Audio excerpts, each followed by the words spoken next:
This one is going to be a little bit bitchy, so if you do not like it, click away now and listen to something else. Okay, this was not necessarily... Oh, no, it does have a question in there, but the email came like this. I have a problem with my mother-in-law. It disturbs me that she is alive. How can I handle this, even though I have finished with her? My mother-in-law is permanently dictating my husband's life. Okay, something here does not make sense because you say, even though I have finished with her. If you had finished with her, she would not be a problem. So you have not finished with her at all. Now, let's explain a few things first so that you might... No, excuse me. Let's explain a few things that might help you understand some other things. Something I learned from a healing method, a very good healing method, called family constellation. A mother is and will always be a man's first woman. And any time a wife tries to come between or tries to break this up, the marriage does not last. Your problem is not so much your mother-in-law. Your problem is that you come second. I'm really sorry to tell you this, but this is never going to change. Never, never, never, never. You will always be second to your husband, even if your mother-in-law is not alive. So I would say deal with this issue, and you can deal with it by simply asking yourself, why do I have the need to be first? Now, before you answer, think first, because I know you're probably going to answer, a wife should always be first. You know what, honey? You've been trying for thousands of years, and you still haven't managed it. You were born, 40 years ago? Think for a minute. Life on earth did not begin with you. It existed long before you. Now, sit down somewhere quietly and ask yourself, why do I have the need to be my husband's first, or to be number one?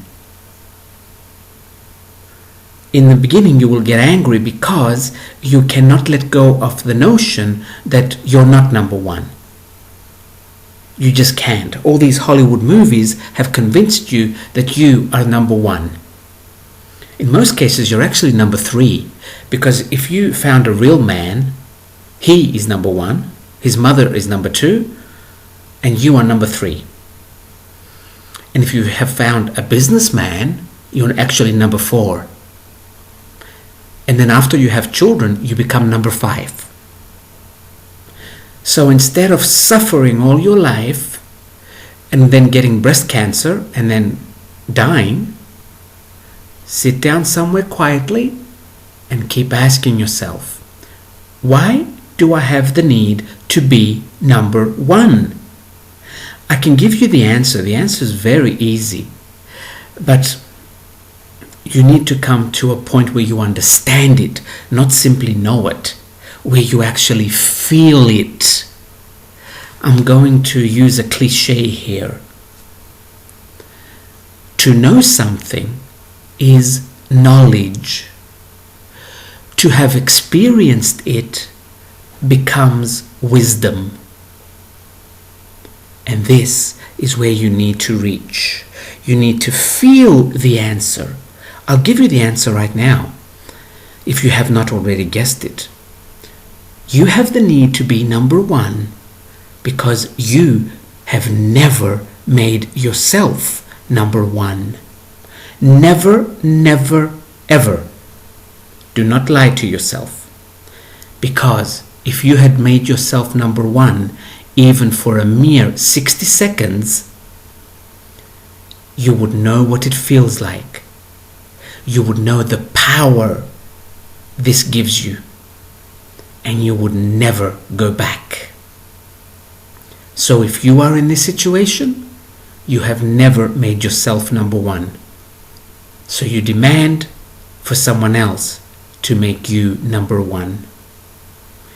You do have the right to continue demanding this. But let me ask you this question. What do you think you will accomplish? Absolutely nothing. Others have tried before, and they also accomplished absolutely nothing.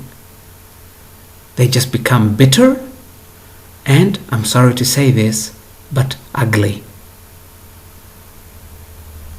Because whatever is on the inside, baby, eventually comes out.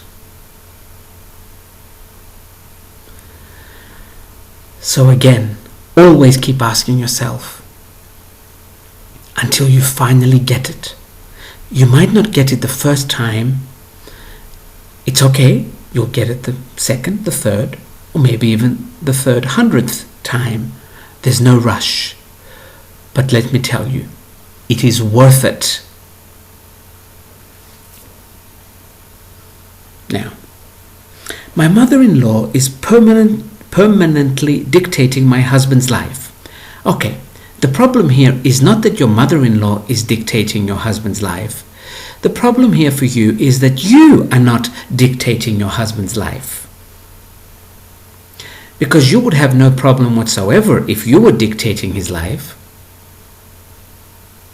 But you don't want someone else to dictate his life. So again, ask yourself, why do I have a need to dictate someone else's life? Why don't I just focus on my life? You see, you are unnecessarily unhappy. And you think the source, you don't think, you have convinced yourself that the source of your unhappiness is your mother-in-law. But it isn't. Your mother-in-law might drop dead tomorrow. You will still not be happy.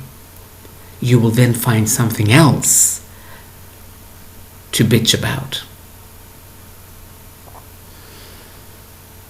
So, find you. Now, the fact that it disturbs you that someone is alive, like your mother-in-law, that really is not a problem. Really. I mean, half the people on the planet disturb me because they are alive, but I have a very nice existence and I'm very happy. So that's not the problem. That doesn't matter. And don't keep telling yourself you have finished with her. There's no way you could have finished with her and then she still bothers you. When we are finished with someone, they never cross our mind anymore. That's it. It's done. It's gone. They might even be in the same house. They just don't bother us. Now, that was for you. But let me tell you what you yourself will do if you have a son and your son has a girlfriend one day or a wife. You will do exactly the same. Why? Because you see, for a woman, a son is not a son. It is a second husband. Whatever your husband is not giving you now, the emotional support that you want, you will train your son to give to you. So then when another woman comes, it's exactly like another woman coming into your marriage. You might say, this sounds sick. Hey, We are on Earth. And we are playing some sick games. Now, this has to do with male-female energy. You see your son as male energy. And since he's still a baby and you know you can mold him and train him to become exactly what you want him to become, you will do this. And then when another woman comes, you feel like she's taking your man away. And in a way, she is. So again, the problem is you. Ask yourself, why do you not like yourself enough that you need other people to behave a certain way to fulfill you? That you need emotional support from others.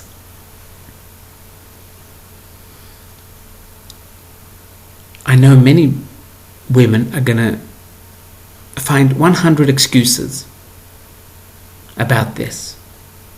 And I keep seeing all these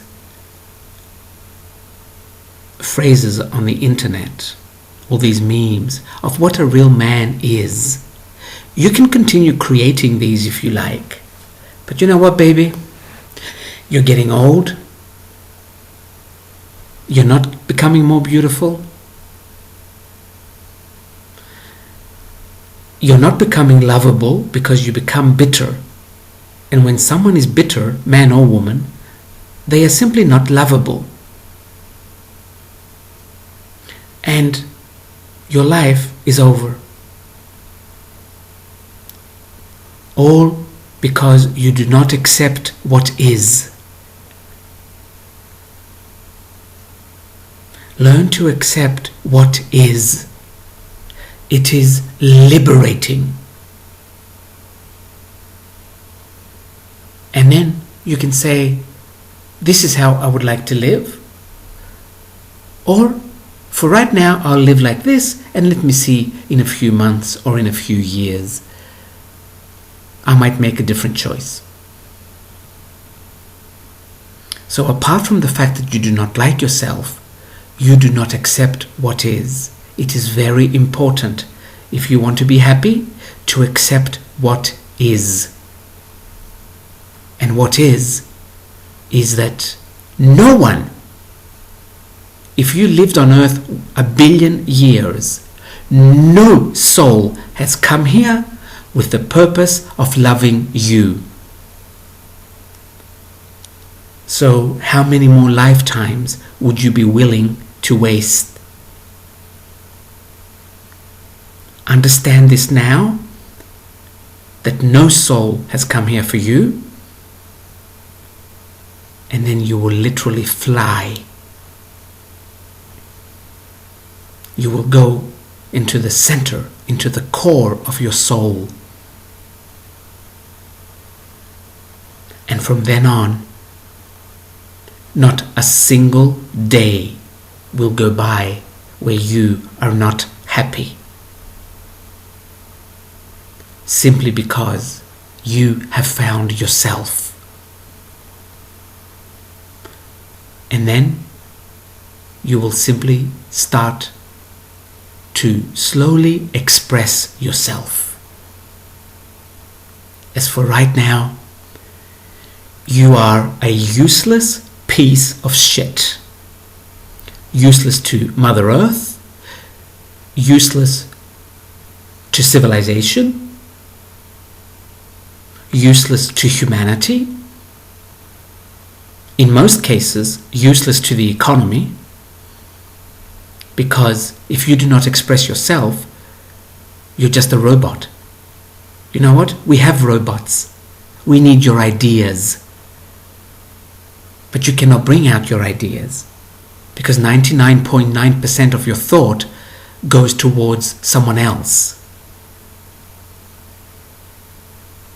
So you are of no use. And as we go into the next dimension, the energy of that dimension will simply get rid of the people that are of no use. you will go back home and you will look back at the opportunities that earth gives a soul, and you will say, I missed out on the greatest opportunity that has ever existed in the entire history of the universe. Why? Because I could not accept what is. This is why. I keep saying love yourself, but you know what? First accept what is, and then it will be much easier to start loving yourself after that. Because once you accept what is, it then becomes common sense to start loving yourself. It's like, yes, of course. So if you find it too difficult to start loving yourself, start first accepting what is, without devoting your entire life to changing it.